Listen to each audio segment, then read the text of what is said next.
will do a call to order and pledge allegiance. You're live. We're live. Now we will do our pledge of allegiance.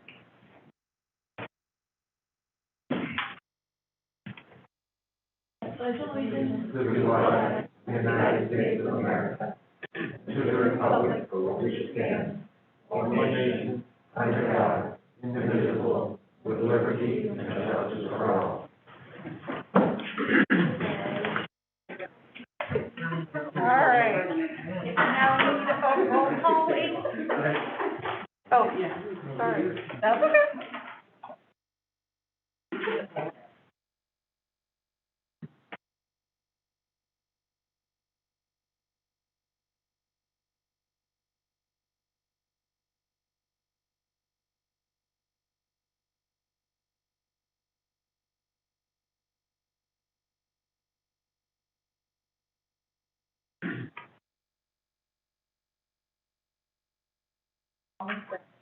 I apologize.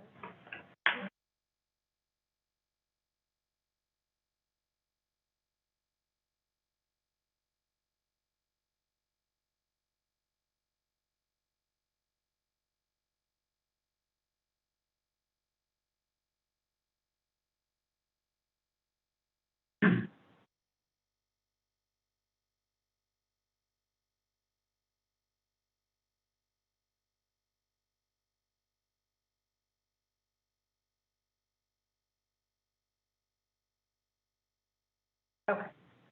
Sorry about that. Director Asner? Here. Director Byers? Here. Director Faulkner? Director Hudson? Director Moeller? Here. Vice President Petrov? Here. And President Cuneo. Here.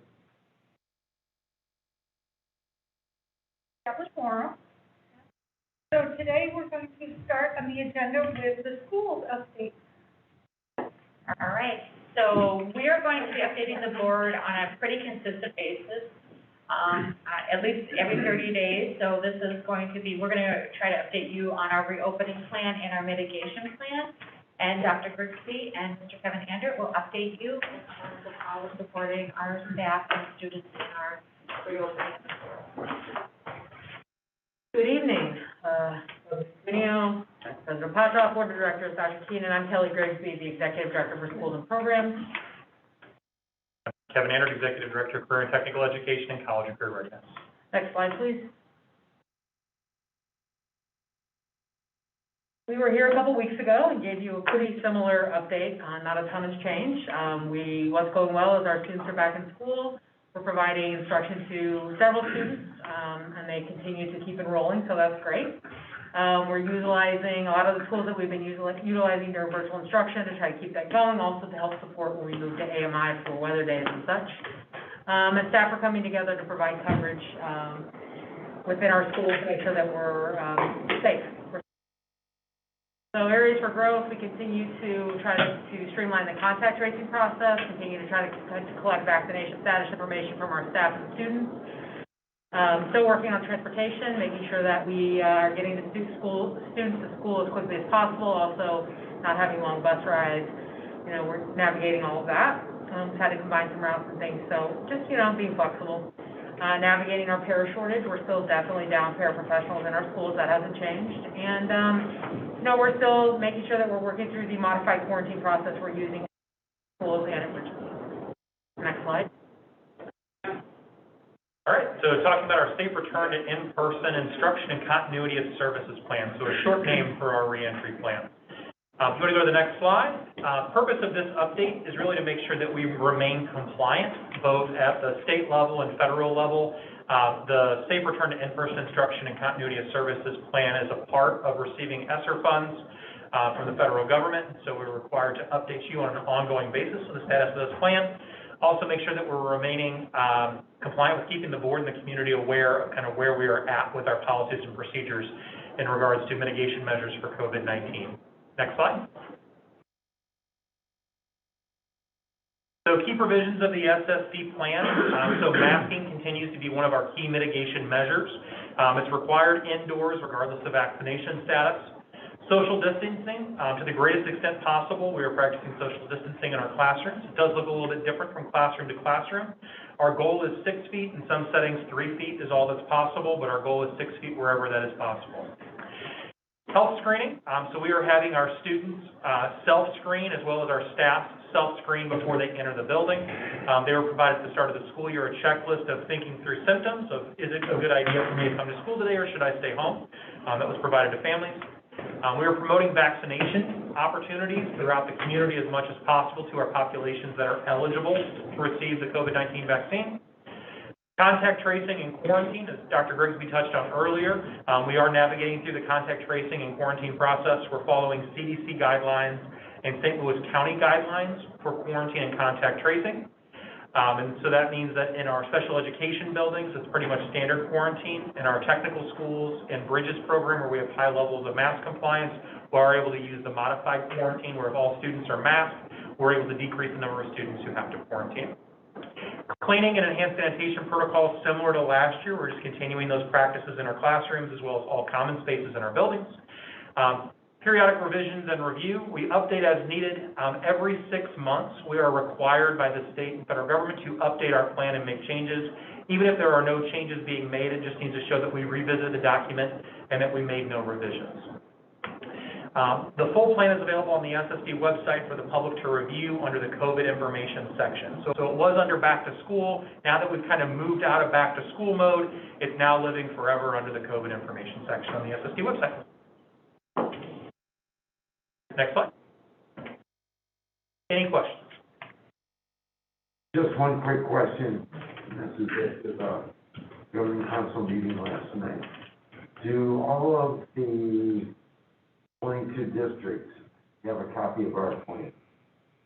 Of our safe return to, the safe instruction, return to in-person instruction plan? Right. So that plan only applies to our schools. It does not apply to partner This districts. question, because there was a question on third flow having their guidelines, and then they said, you know, we had to follow their guidelines, ours were actually stricter than theirs. Mm-hmm. And I'm going on the ground, so we always follow the strictest guidelines. So I was wondering, maybe that would be good if we shared our policy on this with the other districts. So, this is in particular just to our staff in the mitigation piece and how we're handling it. In the partner districts, a little different, and I hear what you're saying, Dr. Carino, in terms of informing them. We're meeting with all the superintendents, we're updating them. At the time, about 2 weeks ago, you know, we didn't have a whole lot of board, partner districts indicating that they were looking at stricter policies than what we currently have with the vaccine requirements. However, some of them have started having board meetings, and we are going to continue to be working with them to develop and figure out how does this impact our staff, and how does it impact our staff in those partner districts.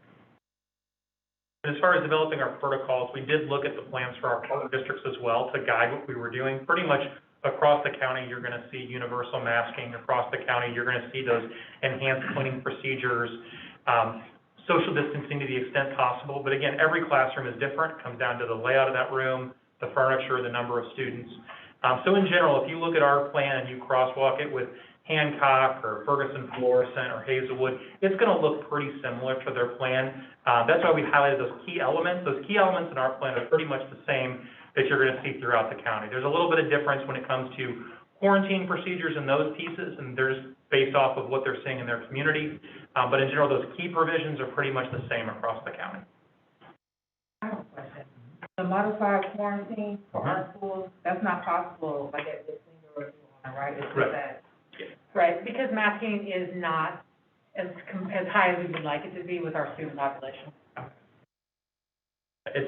It comes down to being able to wear the mask both properly and then throughout the duration of that exposure. And so the student is repeatedly taking the mask down or taking it off, that prevents the ability to do the modified quarantine. At the tech school. Yeah, the tech schools and the bridges program right now, we've got pretty high levels of mask compliance.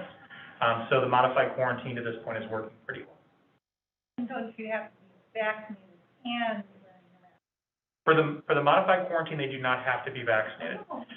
So with the modified quarantine, the way that works is they are allowed to continue going to school, but then outside of the school setting, it's like a traditional quarantine. So they wouldn't be participating in sports, they wouldn't be going to church, they wouldn't be doing those other pieces that put them at risk. The reason why the county made the exception for the school setting is just because we have all of those additional mitigation measures in place. We're also screening student health symptoms, and so if they do become symptomatic, if a student's on modified quarantine but then develops a cough or a runny nose, they would need to go home at that point to verify that it's not COVID. And so it's really because all of the compliance pieces that we have placed in the school setting, students are much more compliant with mitigation measures in our buildings than they are outside of the rest of society, in the rest of society.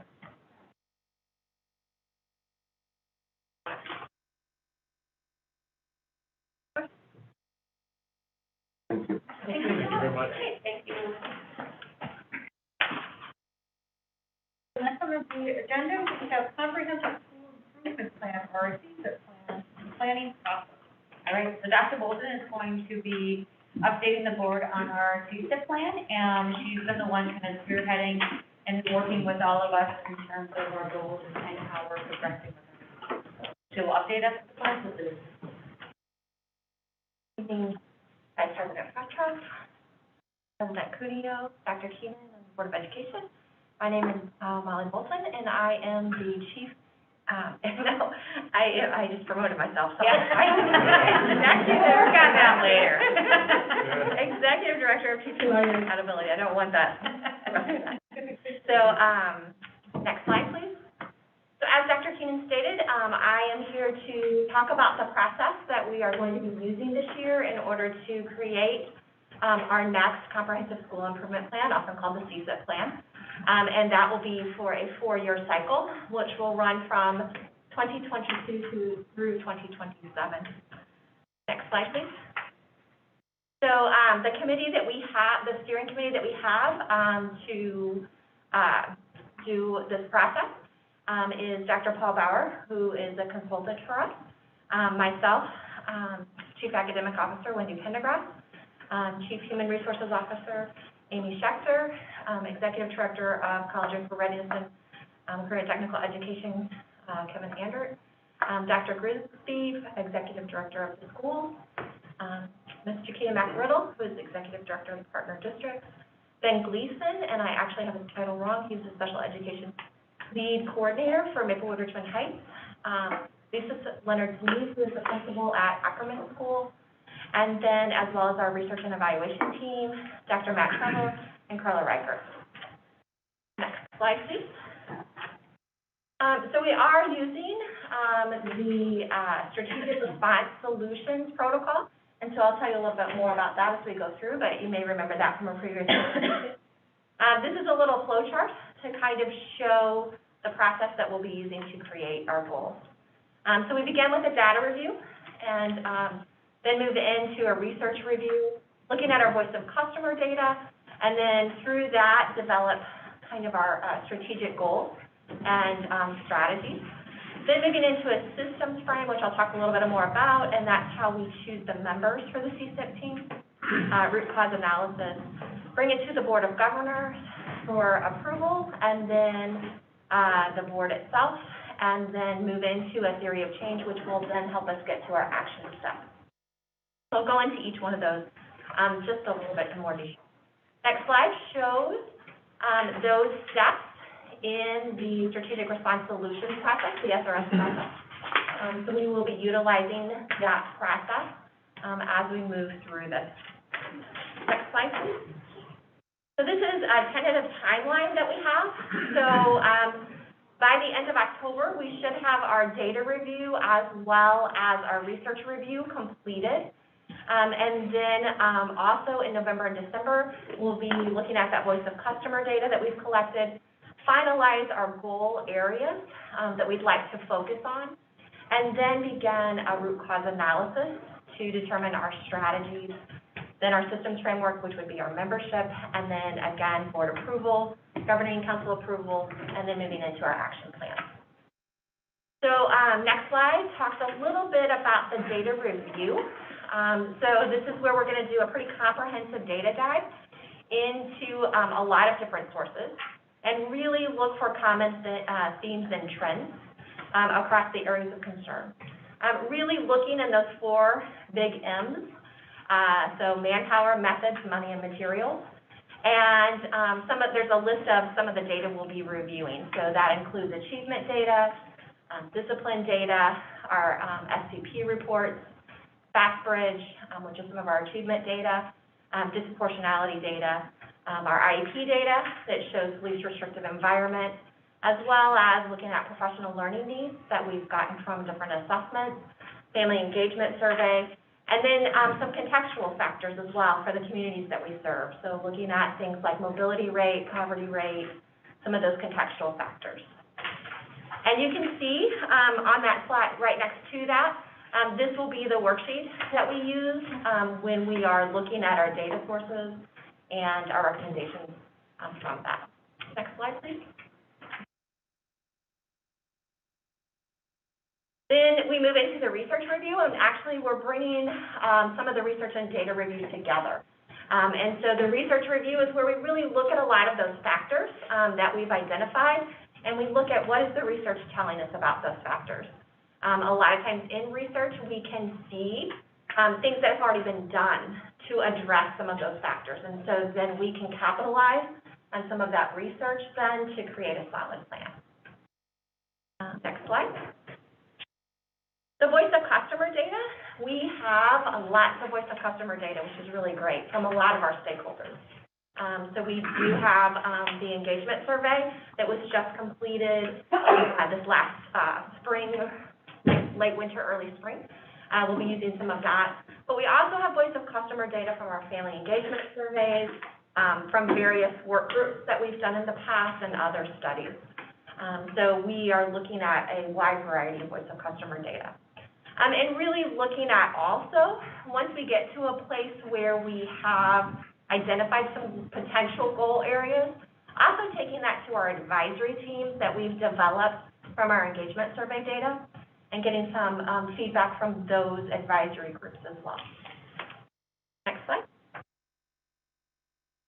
So from all of that, we hope to look for key themes and develop 3 to 4 major goal areas.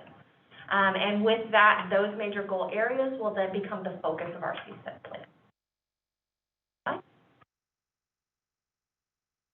With those major areas, we will then move into a root cause analysis where we ask the 5 whys. So for example, we present what one of the areas of concerns are, and we drill down into why is that a concern, and then why is that, until you get down to kind of what a root cause would be for that. Those root causes, those questions, then can become the strategies that we will use to explore more about those goals that we've set, those goal areas. Slide, please.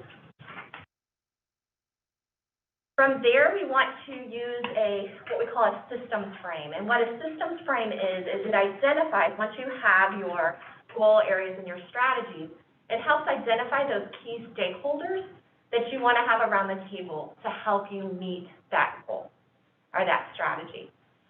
One thing we are really looking carefully at is our strategic plan and our CSIP plan, making sure we're not overutilizing the same individuals for all. We're a very big organization with lots of stakeholders, so therefore we have lots of folks where we can spread out some of this work. So we'll really be looking critically at the folks that may be able to serve on both the strategic plan as well as the CSIP plan without being overcommitted on committees. Next, please. And then it comes to the board. The goal areas will come to the board as well as the governing council for approval. Right? And once that is completed, then we will take those strategies and work on what we call a theory of change. And through that theory of change, that is where we develop our action steps for each one of those strategies that will then be the CSIP plan that we will be focused on. And then those action steps will be updated annually, to reflect the work completed and the work still needs to be done, in order to meet those strategies and ultimately our goals. Next, last slide, open it up for questions. I have a question. It's just, I think fairly elementary, but would you, and it's a multi-part question. First of all, would you please explain to us the concrete differences between the CSIP and the strategic improvement plan? Sure. And then why do we need 2 plans? Good question. So your strategic plan focuses more on the organization as a whole. So a strategic plan not only focuses on student achievement, but it also focuses on our operations areas, our facility areas, all those different areas of the organization. Your CSIP plan focuses more in on resources and student achievement. So therefore, you want to have both plans because you want to be addressing the organization and improving the organization as a whole, but we are a school district, and so we want to also be focusing more laser focused in on things that impact student achievement.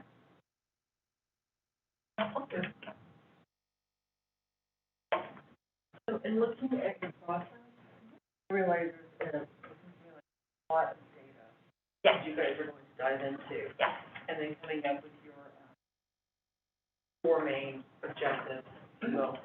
Do you come back and talk to us about that at any point before it gets to the approval level? I think we will be doing some regular updates on where we are in the process as we go through it before we actually bring it in. I think it'd be helpful from a board perspective to hear the data that you guys are Absolutely.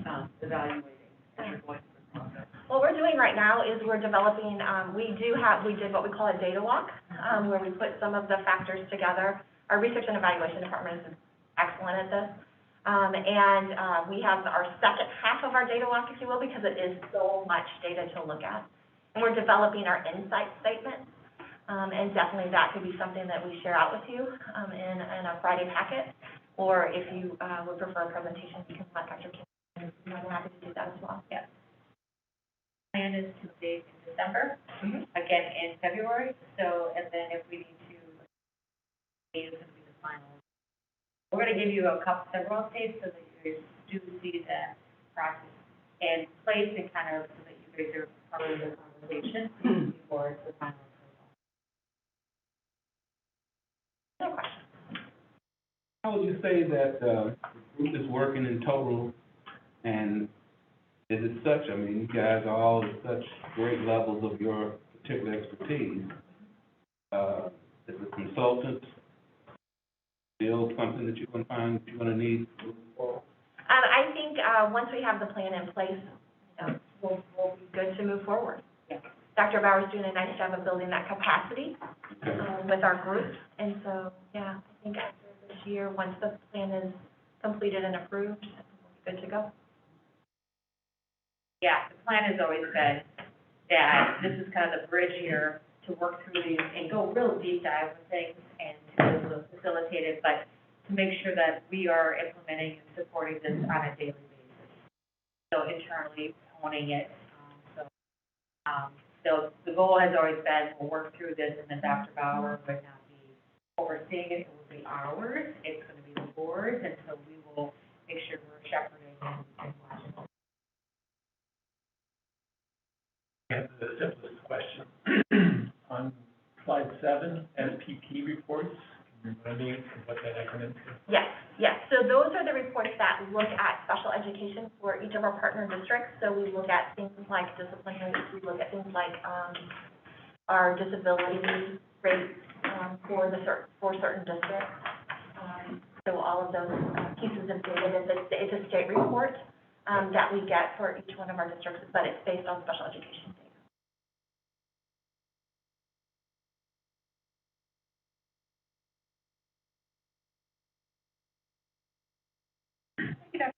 Thank you very much. Thank you. Next up, we are going to have a final review about USS and ESY.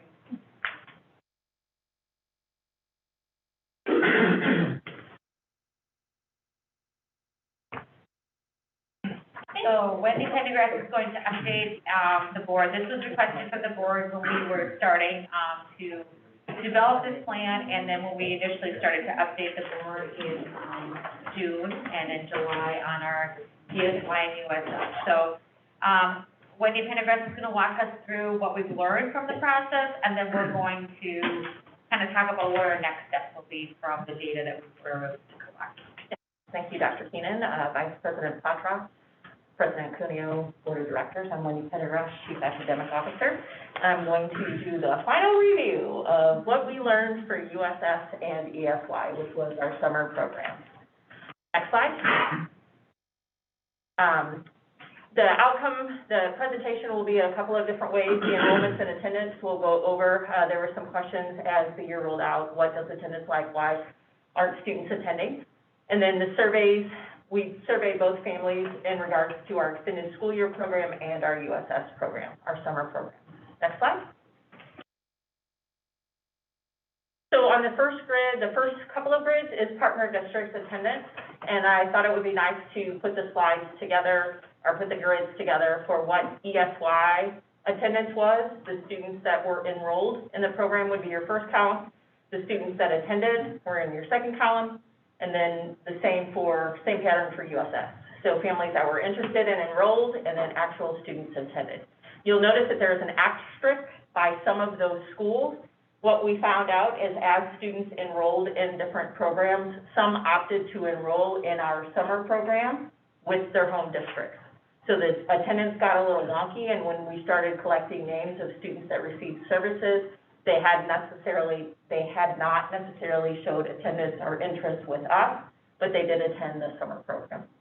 So that's some of the discrepancy. Next slide. And there's the rest of the attendance. Notice like University City was one of the districts where 10 families had originally showed interest in USS, but over close to 90 families actually participated in the summer program. So that was one of those incidences where they had enrolled in their partner district summer programs as well. Next slide. In our SSD schools and programs, both the ESY attendance enrolled and who participated, and both the summer programs of those students that enrolled and then stayed for the afternoon session or the morning session.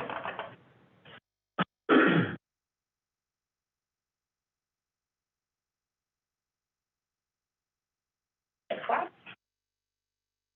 So our family results. Next slide, please. So we sent out close to a little over 4,900 surveys for all of the families that were that qualified, their child qualified for extended school year, and those families that had showed interest for USS or that we had their email address, i.e. they had enrolled in different schools and we were able to get their email address and send out the survey. We had 11% response rate, which is not the best, 548 families and guardians. We even broke it down a little more to show where we received the most responses back. Next steps would be, how do we get more feedback? I would like to see those percentages a lot higher. Next slide. ESY and USF. We asked, one of the very first questions we asked our families is, which program did you attend, or did you attend them both? We also wanted to know if they had received transportation, if they were a part of our deaf and hard of hearing program, and also if they were a part of our early childhood program. So that's how the percentages broke down. Next slide. There was a question posed early on, why do families not attend? Why do we have so many students that would qualify for extended school year or have the opportunity to attend summer school? So we wanted to make sure we captured that response with our families. The majority of the responses were those other reasons, and if they picked other, they were also able to tell us why.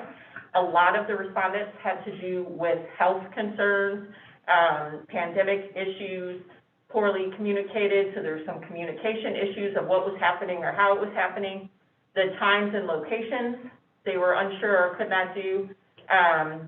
I was quite shocked that families needed a break. Did come up pretty high. That was pretty transparent that they just needed a break of their summer. Interest in other opportunities. We have a large population of our students that take care of SWEP or some type of vocational skills program for some of our other students. So that was some of the reasons why families did not choose to participate this year.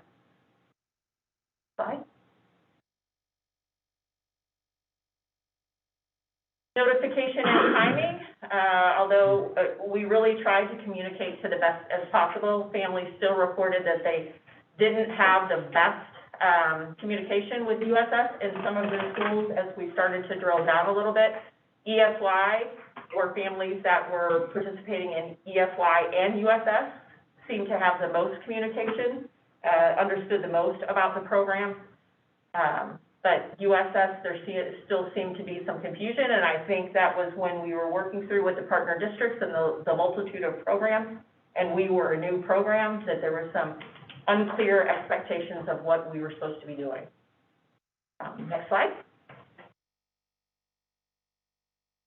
Learning enrichment opportunities. So students that participated in our extended school year, our families felt like they really were designed to meet their IEP goals and benchmarks. Students with USS we did receive high marks, either strongly agree or agree on the opportunities in enrichment for our summer program, so our families that did participate in USS. We had also verbal comments, so fun experience, very creative. Multiple families were very happy that for the first time their children were able to experience social interactions, were able to be with peers, were able to be with different peers. That was spoke. Some families with students during ESY did ask that if we could be a little bit more specific next time on how the instruction impacts their goal progress. So that's an area that we will look at. Next slide. Communication. So again, as I had said earlier, USS, we struggled with communication. Our families reported they were struggling with communication.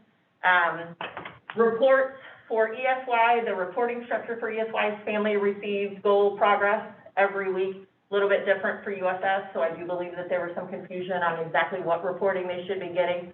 However, when families reported if they had questions, questions were answered quite quickly and were responded to, so I was able to see that.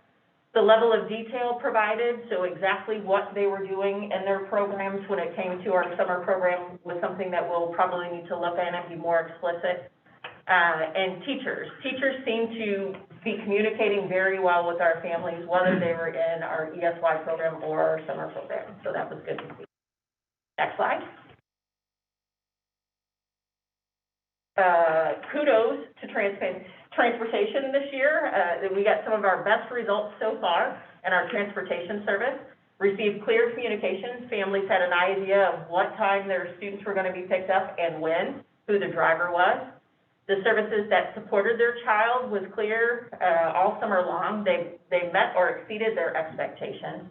Families were pleased that we provided transportation for those students that did qualify for transportation as related service. Families were very happy that we continued on with that for our summer program. But I was really happy to see that transportation was a very good strong point. The family and staff that were working together to get kids to and from school really had a good supportive experience. So that was important. Next slide.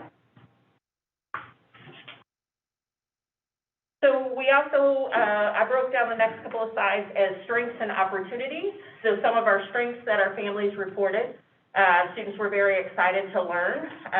For Universal Summer Supports, we had themed content units. Students enjoyed that with the multitude of virtual learning activities to where they could go on and break up in groups and have some virtual activities. Had opportunities to really improve in social skills and friend skills, so there was some communication and activities that students wouldn't typically have a little bit more time. It wasn't so, the schedule wasn't so rigid and structured. Maintain progress with skills. Families noticed that the in-person instruction also provide that routine that students were used to throughout the year that they also received in the summer. Families reported that teachers were amazingly creative, a lot of fun in the activities, several compliments regarding transportation again. The opportunity to readjust to being at school for some of our schools, they had just returned in March and April, so they were able to continue on with the summer programming throughout the summer months.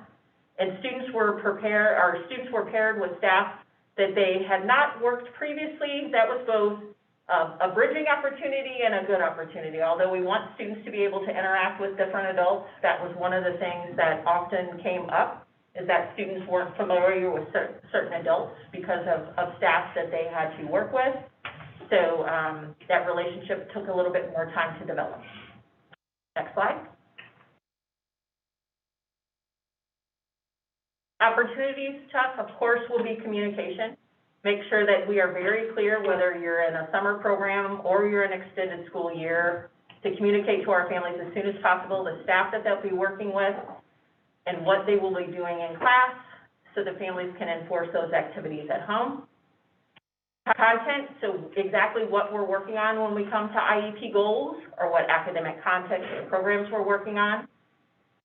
The family saw a benefit in having their children attend the full day, so they enjoyed having the ESY or USF all day, and they would hope we would offer it, a few families hoped we would offer it moving forward.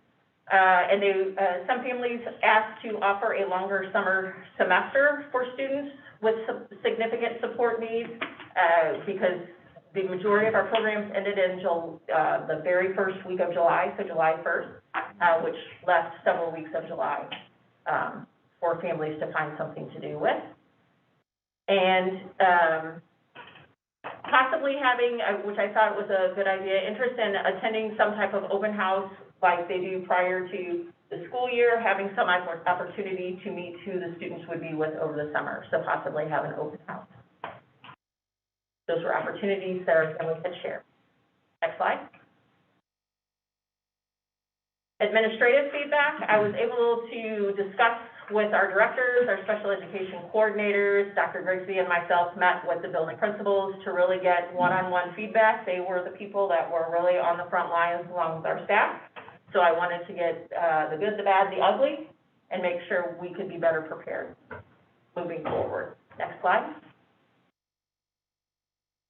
So the strengths overall was a summer program.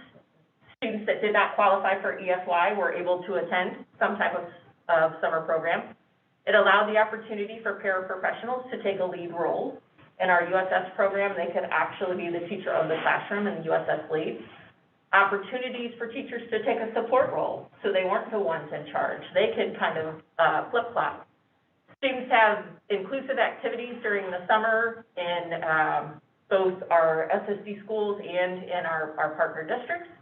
Opportunities that we could focus on, need teams to support. For some of our students that have support need behaviors, meaning that they needed a little bit more acting out or at times could need some more support than just the typical staff in the room, we would need to have support teams there for crisis.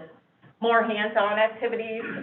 Some of our students actually voiced that they would want to do some type of sports camp or hands-on, getting up and getting moving. USS and ESY, we had them clocking in and out due to our WFM system.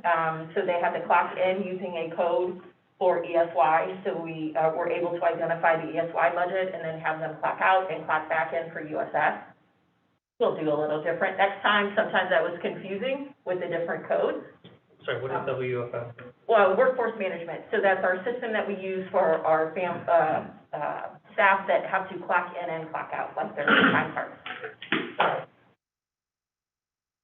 We were hiring staff, as you know, that you approved all the way through summer. Unfortunately, we were not fully staffed in any of our locations for our summer programs.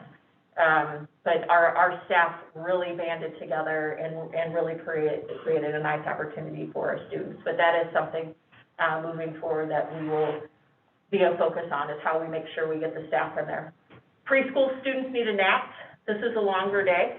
What we were finding is that some of our preschool students districts took the opportunity of their early childhood students moving them to kindergarten and weren't prepared for nap time that some of our kindergartners may need or were used to. So that was also voiced, and the mix of students in classrooms. And that was twofold. Sometimes because it was the programs, but other times it was because of the staff, where we had mixed classrooms of students that they probably typically would not have those students together moving forward. And in our schools, next slide.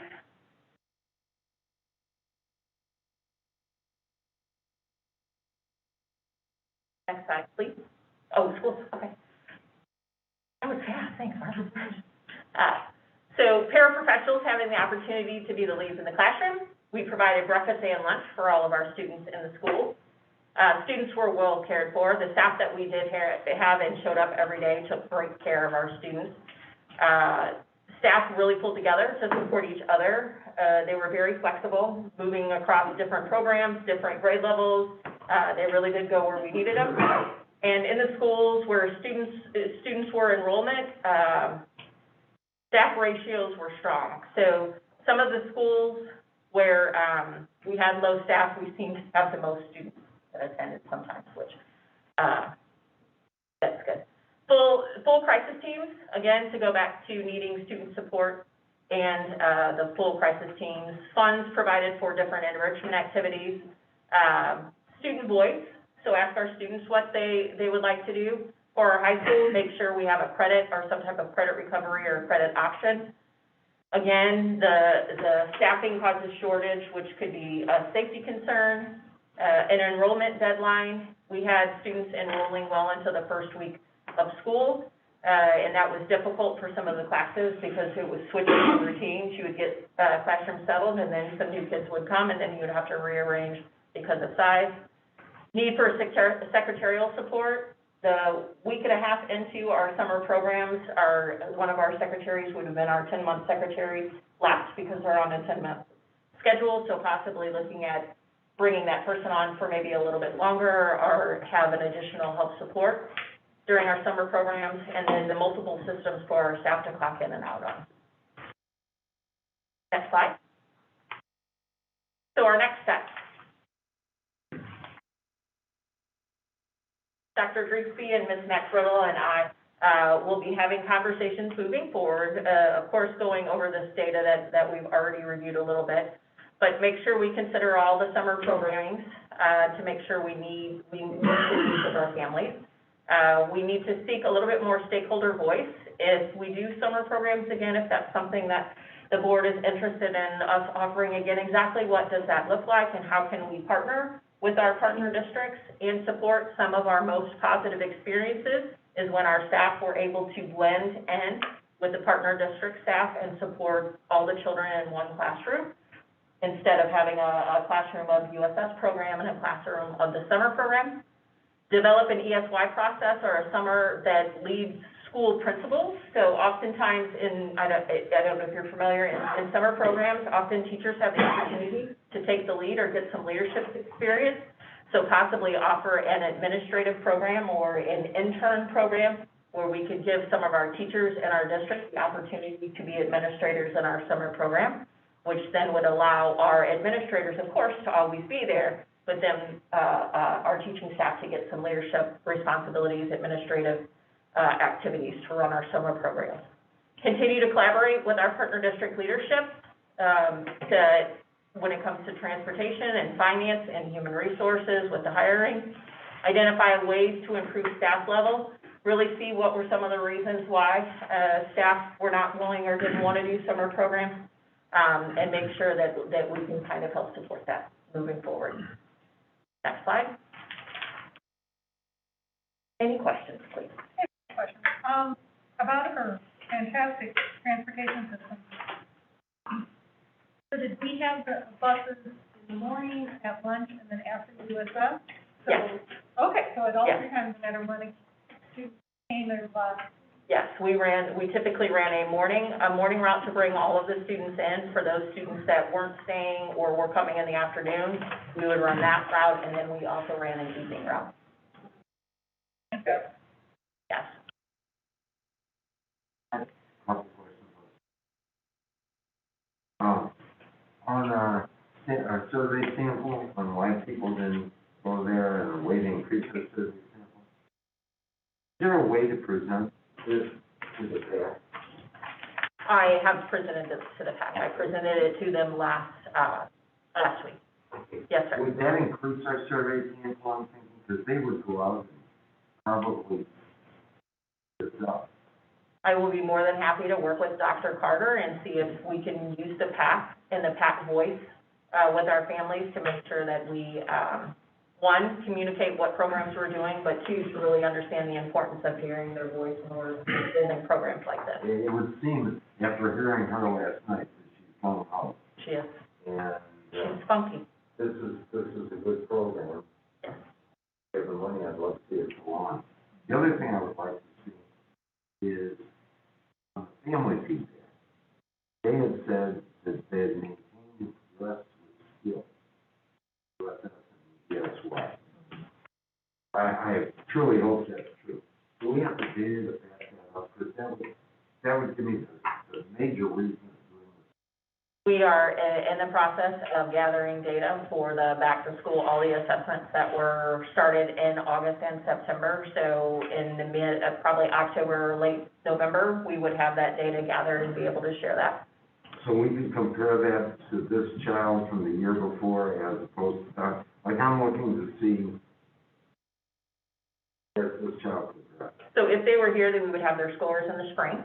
And then we would have the scores when they were returned in the fall. And then also we would give them an assessment before winter or right as they return from winter. Would it be possible at some point to share that data with the board? Absolutely, Thank you.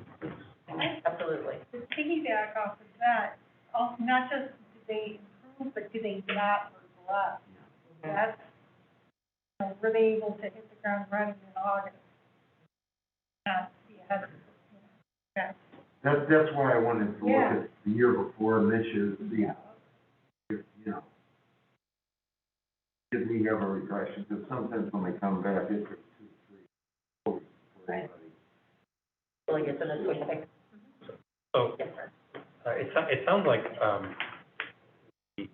part of the concern was, of course, giving enough time for folks to know about the program, to educate and communicate about it, and also sufficient time so we can give them a deadline, a reasonable one. And I think part of the reason we had such a loose deadline was because we're just rolling it out. So do we have a timeline for when you will be giving us a recommendation about, what it would look like to do the USS again? We are going to, after this meeting, we were finalizing this presentation, and we are going to start meeting to discuss what summer programs and the recommendations would be moving forward. But I hope if we could make a decision before the end of this half of the school year, that would mean that we could go into the second half of the school year telling parents, and, when this is happening. I assume that a large proportion of parents are finding that during the key meetings with their kids about this option. So of course, and then I wanted to make a request when you are presenting that, what it would be like, just let us know how much, what the cost of the program was last year, what we projected it would be. I have that. Oh, okay. Yeah, I have that. Great. So the cost of, thank you to Dr. Hogg and his team for gathering this. The total expenses for our USS program totaled $884,000 with materials, salaries, benefits. I thought it was a lot. That's all it was? That was for USS. For ESY, for our extended school year, it cost the district $1.7 million, $1,774,378. We had budgeted $1.8 million for that, so we came. Yeah, we'll always do the ESY. Yes, but ESY is something we'll always budget. So it only cost us, under $1 million to do USS? $884,554.81. Wow, that's a bullshit. I think it's a wonderful program, so I appreciate everything you've done to run it, gathering data on this. I do think about our equity goals, and I'm curious because, the feedback here, we've got areas that didn't get feedback to the extent that parts of our districts have. Do you feel like you have enough data to come up with an appropriate strategy boost enrollment in areas of greater need? I think we now know better, by what we've learned. I think the voice of the administrators and the teachers and the students that were in there, we had some districts that were participating, all summer long in programming, which I wonder if that impacted some of our family responses, because they were still doing the program, so what are they going to give us information on? I do think the partnership that Ms. McRiddle and Dr. Yates can have with our directors and our partner districts of how together we can collaborate and have one, like a united summer program to where we're supporting all the activities so our students have access. And then our schools really looking at some type of credit recovery program for our high school students and some type of different, maybe multiple sports activities or teaming like with the YMCA or some of the other clubs that are out there to not only work on academic skills, but then provide that opportunity in the afternoon for fun, athletic, social opportunities.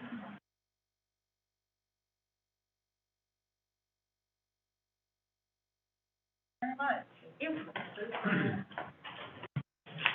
And we'll update as we discuss our plans going forward for this next year as we go into the planning stages so that the board will be aware of what our plans are and how we're trying to look at not only our existing schools, but the programs in the partner districts. So we'll have a much more thorough process.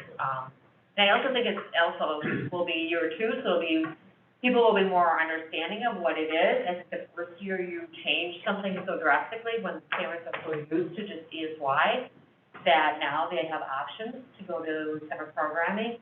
I think that we will start to see an uptick in the enrollment. But not to just rest our laurels on, now we know that they know a little bit more. We're gonna make sure that we're getting the information up and we're updating our families on a regular basis. And another reason to our, you would use, but we did this because it was best for our students. Yeah. Not put out as a way so we wouldn't get sued for not providing services during this time period. We did it at least 2 years.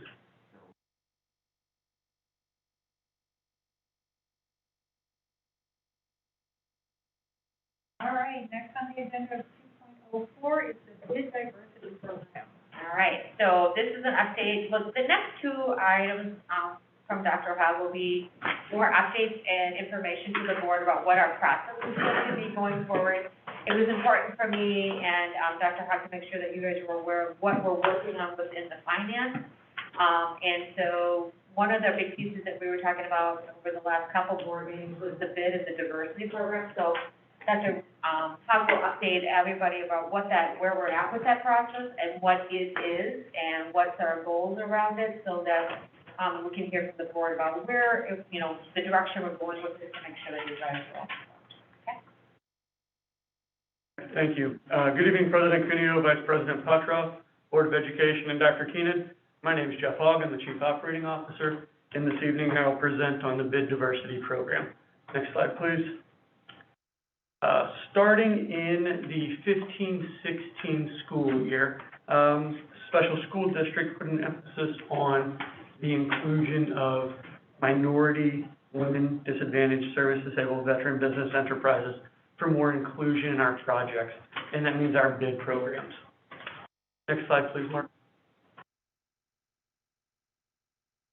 A couple principles with this was to achieve equal opportunity for those MBEs, WBEs, DBEs, and SDVE companies to perform projects for the district, and then also ensure that the district didn't deny equal opportunity for participation based on race or gender. Next slide, please.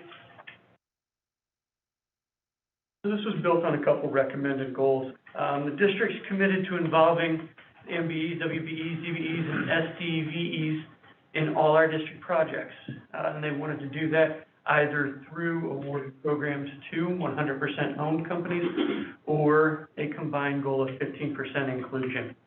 And so to kind of give you some background on that 15% inclusion, the other school district that we were using at the time as the base for this program was at 10%. And so the board, the SSD board at that time said, let's look at 15%. And so as far as where that falls on the spectrum or the gambit of is that high, is that low, is that a good, that's something we'll really continue to look at as we go. But that's how we arrived at that 15% number. And so with that being said, Mark, next slide, please. Thank you. And so special school district, like I just mentioned, asks for that 15% inclusion.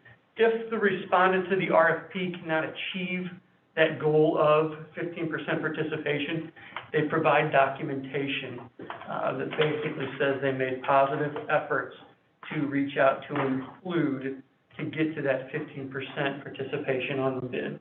If they don't, if they can't get to that 15%, it doesn't discredit them from the bid. But if they do fail to prove or show that they provided that positive effort, then that does reject them from the bid. And so I can just, 4 instances from this past year. Sometimes it's a smaller project, sometimes it's a very specific project, other times it's just the inclusion is not possible. So I'll give you a couple examples. There was canopy restoration at North Tech, which had 1% MBE, WBE, because it was very technical. And there aren't a lot of companies that did that work. And then there was the salt storage buildings, which was a smaller project. And so there was 2% on that of MBE, WBE, and that was some steel work. And then we had the monument sign, the new sign put in at Southview High School, or Southview School. It was just a small project. And so it was a specialized project. So there wasn't any availability to include MBE or WB. And then we had the ADA compliant ramp at North Tech, again, a smaller project. So those are just 4 of the projects that we did throughout the year that either had very low or no MBE, WBE inclusion, only because of the size of the scope of the project. Next slide, please. We do ask in each RFP that the submitting company includes, we include a question that not only asks for the full and part-time employees, but the percentage of employees in race and ethnicity groups as well. Next slide, please.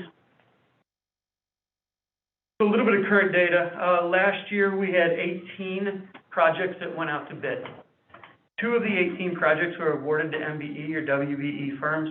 Those 2, one was the North Tech paging system. That went to TSI Global and MBE. And then the paging system at South Tech went to Master Communication, which was a WBE. 8 of the 18 projects met the 15% goal. 13 of the 18 projects had MBE or WBE participation. And then 16 of the 18 companies that were awarded the project completed that demographic section in the RFP. Slide, please. So further work, what can be done? An immediate change that we can do, there's 2 of them. One's listed here. We will include, we'll look through that list of WBE, MBE providers that's approved by the state. And as we come up for bids, we are going to send the bid to that company so that they have it. 2 things could happen there. 1, they don't respond, or 2, they can't cover the size of the project, but we want to make sure that that invitation is out there to bid on our work. And then the second is we're going to continue to put an increase, and I'm not sure the wording yet, on the completion of the demographic section. Because there's no reason it should be 16 or 18, it should be 100% that complete that section for us. And so the other thing that we'd like to do with further work is throughout the remainder of first semester, as we started looking at this, we found out there's some very good school districts doing some very good things. And so we'd like to see what they're doing. We'd like to talk to them, talk to a few companies, and see what we can do as far as increasing participation as far as MBEs and WBEs. And so we'll do that throughout first semester, and then we'll report back to the board in January the findings, and then we'll also create, so that we do this on an annual basis, an annual report of kind of the findings or different ideas, areas that you guys may want to see as well. And next slide, please.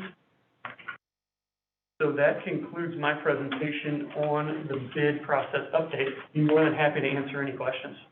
I have a question. Do we have any data about what, in St. Louis County, what percentage of businesses are minority, women, disabled, or service-disabled veteran business enterprises? don't know. I would have to look at the sheet and then see if we could find, I just have to do a little bit more research, but I could. My thought process being, if it turns out 30% qualifications, then our 15% goal might be too low. If it turns out 10%, obviously. So. Yep, I can bring it up. I have a couple of questions. On page 4, you talk about the organizations that company needs. Does any of these have cost to them? As far as their being members of or having worked on certifications on page 4. Mm-hmm. Airport Authority with the city, Missouri State certifications. A cost to be approved? Mm-hmm. I don't think. To be able to have those particular criteria as a part of their resume. I don't think it costs to apply, but I'll check.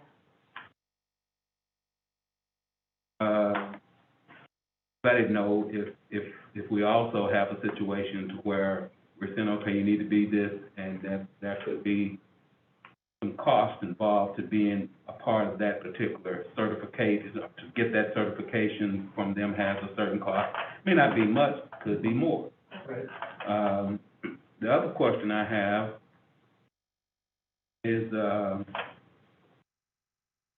as we in turn are researching, as you say, I think this is on page 8, in our inclusion, are we encouraging the possibility, in reference to making that percentage or those particular goals, of telling groups that may have expertise, let's say it's a contract that has multiple disciplines that are necessary, but you don't have possibly any one minority company that may have the multiple of those disciplines to offer as a individual company, but they may be able to team together. In other words, you do your job, I do mine, but collectively we have the skill set to be able to fulfill the need that the RFP is asking for. Do we have any of those types of opportunities that might be considered within our awarding of the contract? We don't, and that's something we could look at, but at the current time, we only have either you solely bid on it, or you bid on it as a general contractor, and then you'll sub out the rest of that work, and that's where that possibility would fall, of finding a general contractor and then having those companies team together, and that sub work there. Okay. One quick question. Is there a certification for disabled or service disabled veterans organization? Assumed it was under the other, but I will check on that. I will see what the certification is. We're sending out an invitation for the minority and women-owned firms. Since we're trying to also include disabled, and especially since we're at the it seems like a real good idea.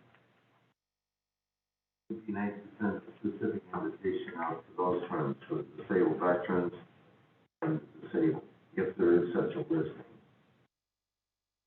That's the one with disadvantaged and service disabled. Yeah.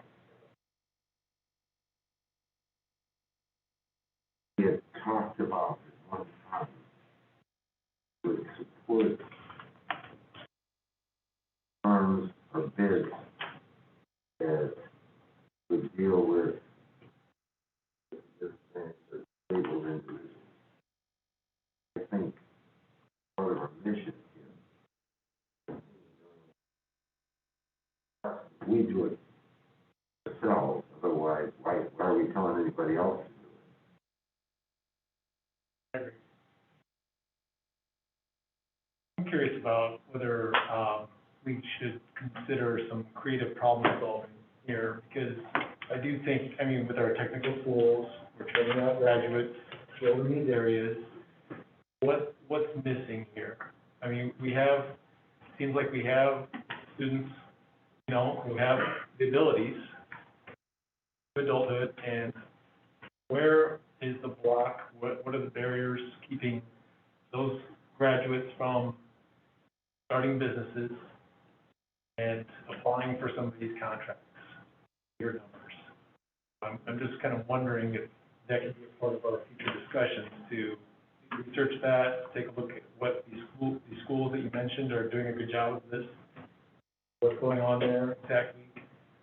We've got the resources, got people, got the expertise, you know, why aren't those graduates coming in and filling these contracts?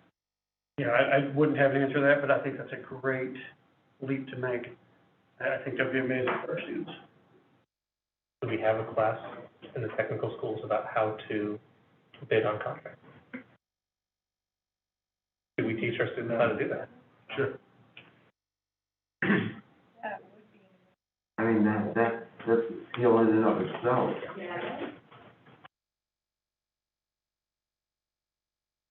There you go. Yeah. So to answer that question, regarding curriculum in the career and technical education programming, specifically on bidding on contracts, during the junior year of our construction program, so construction innovation cycle, we do touch on a little bit on things such as estimating and bidding, but it's on a very informal basis. When students move into the senior year, some of our programs do get a little bit more specialized in what that looks like. So if the student chooses carpentry or general construction trades, we do get into that, especially thinking through cost of materials, cost of man hours, factoring in that you need to be insured and you need to be bonded and all of those pieces. And so those are some barriers for a student coming right out to directly go into self-employment. That being said, we have many students who have left us that have immediately become subcontractors, where they've gone to work for companies like Home Depot or Lowe's, where they're doing a very specialized skill in a very niche area, where they might be doing door installation or they might be doing window installation, so one very specific skill set.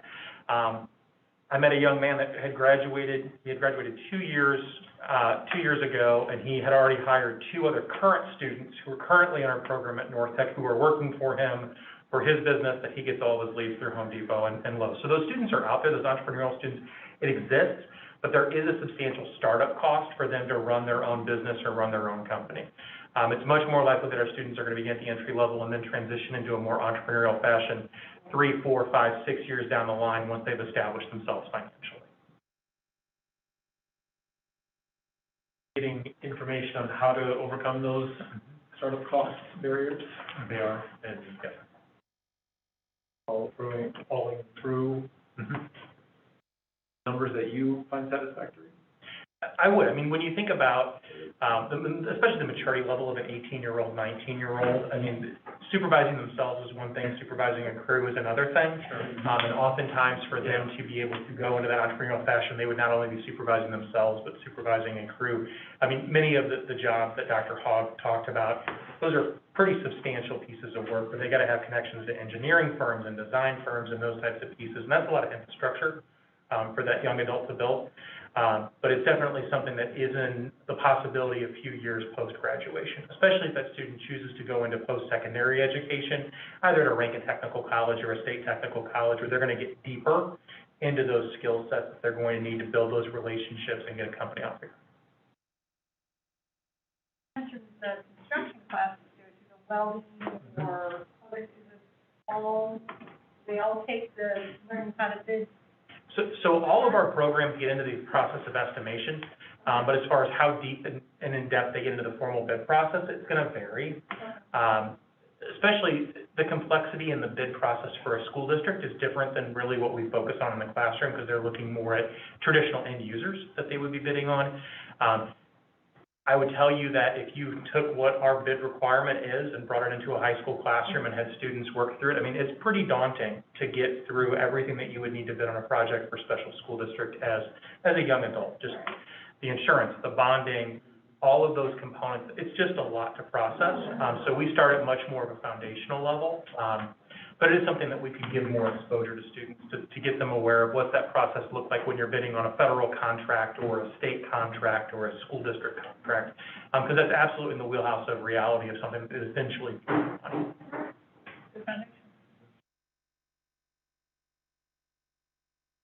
Any other questions? You good? Think about it? Oh, All right, one more, he's not leaving. He's just standing there, right? We're gonna move to 2.05, audit and financial update process. Yeah, so this is very timely because right now, this week we've had auditors here. We are gonna update you on overall what the audit process is and the timeline, but also understanding the financial updates and when we're capable and able to give you information as a board, so everybody has an understanding what the calendars look like. Dr. Hogwell? Get that information to you. Thank you. Good evening again, President Cuneo, Vice President Potroff, Board of Education, and Dr. Keenan. My name is Jeff Hogg. I'm the Chief Operating Officer, and tonight I'll present on the audit and financial update process.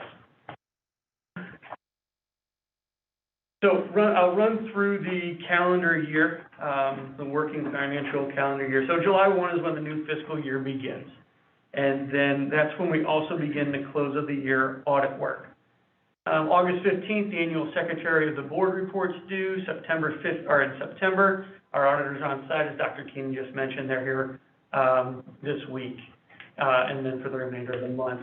So the tax rate needs to be set by the 30th of every September. Then we hand deliver that to St. Louis County and Jefferson County. So we'll be bringing that forward next board meeting, and that's done in that special session right before the board meeting. And then November, we will present, also in October, that's when we start with the monthly revenue expenditure updates that you've seen with the charts. And then the budget prep, the budget window actually opens there. And that's when we start talking to principals and directors and departments about their budget for the upcoming year.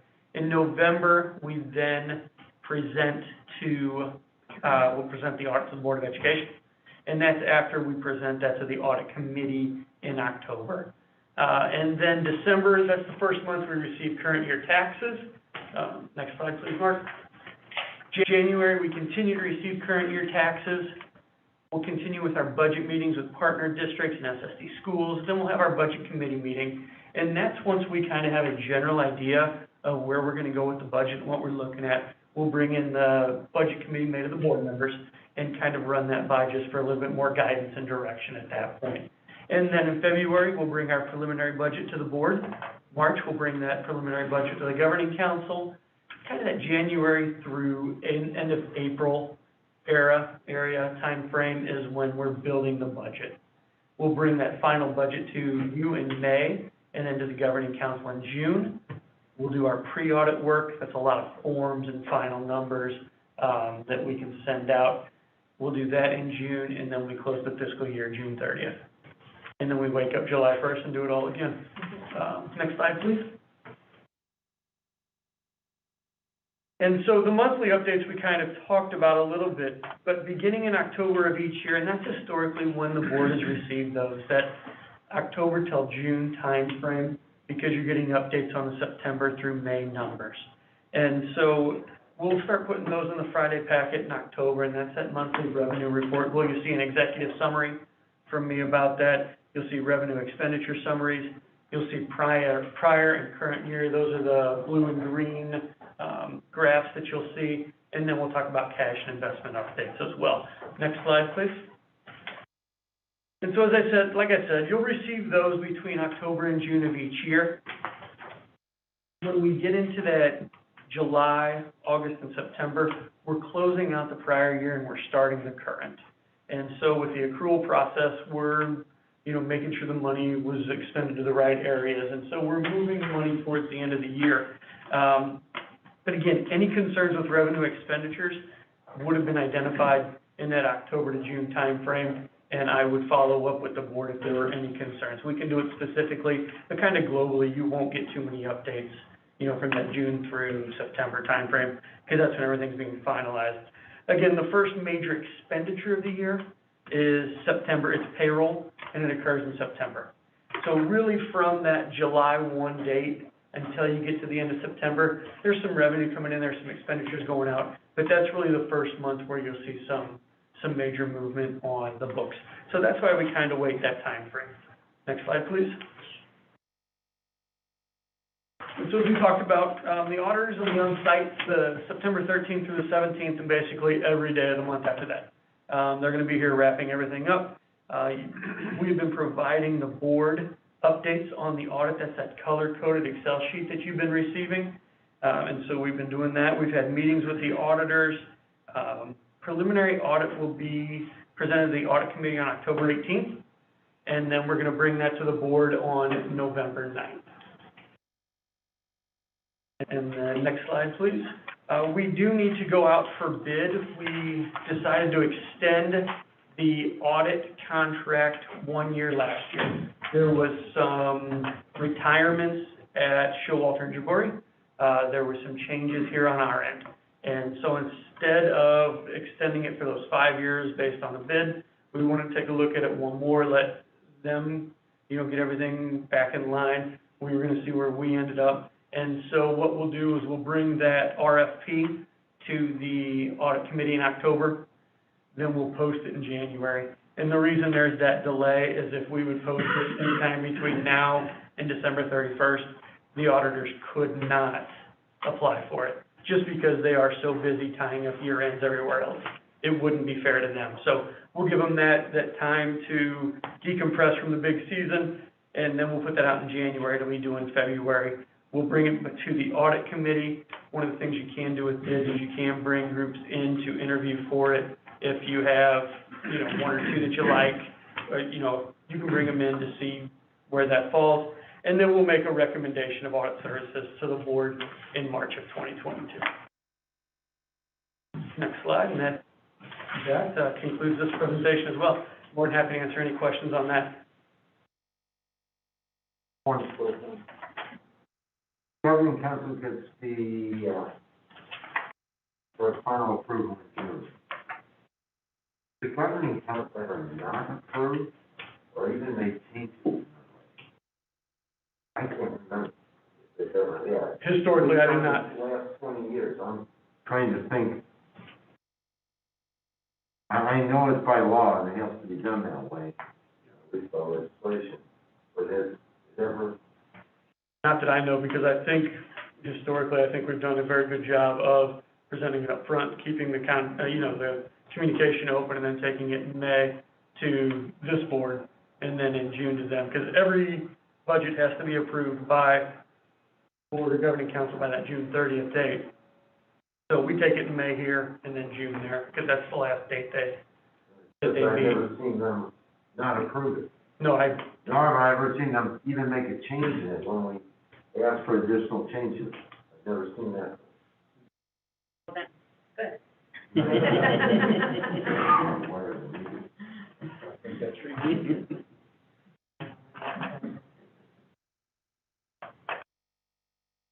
have a question. Since in this past year, you put in the plan, I know we've seen a lot of drafts of this process done, not started yet. Now that we're into the audit part of that plan, are things smoother because of all that pre-work that was done? Yes. Or, okay, so Yeah. it's positive change. Oh, yes, it has made great change, both with our department and with comments already from the auditors. Perfect. Questions? Thank you. All right, last but not least, adjournment. Do we need? Yeah. Oh, okay. I'll make a motion to adjourn. Second. Everyone, do we need roll call or just aye? All in favor? All in favor? Aye. Aye. All right, so pass the, yeah. Meeting adjourned.